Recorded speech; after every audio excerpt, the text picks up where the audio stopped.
అందరికీ శనార్థులులా జయ సేవాలాల్. నేను మీ బంజారా సుజబాయ్. ఈ రోజు మన కేబిఎన్ తెలుగు టీవీకి జానపదం యక్షగాన కళాకారుడు మహబూబాబాద్ బిడ్డ మన నరేష్ అన్న వచ్చిండు. ఈ రోజు నరేష్ అన్న ఇంటర్వ్యూ తీసుకున్నా.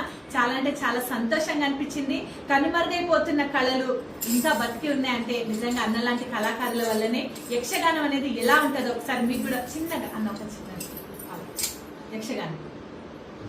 ధిని నెన్నాగా ముధామో మానసంభునను ఈ మానవ జనులకు ధిని నెన్నాగా ముధామో ధిని రూపు దీని వైకరింగన శ్రీనివాస శోనుడైన ఒగుడగా సునశరుని భోటికైన ఇంతటి సోయగంబెగలదయంచు చూడగా ధిని నెన్నాగా ముధామో.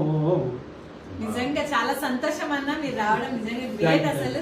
ఎందుకంటే మనకు గుర్తుండలేదు, మనం చిన్నగా ఉన్నప్పుడు మన ఊర్లో ఏదైనా నాటకాలు వేస్తున్నారంటే మనం అందరం చేపలు పట్టుకొని మరిపోయి అడవి పంచుకొని చూసేటోళ్ళం కదా. నిజంగా ఆ రోజులు గుర్తు చేసిన ఇలాంటి నిజమైన కళాకారులను ప్రోత్సహించండి. అందరికీ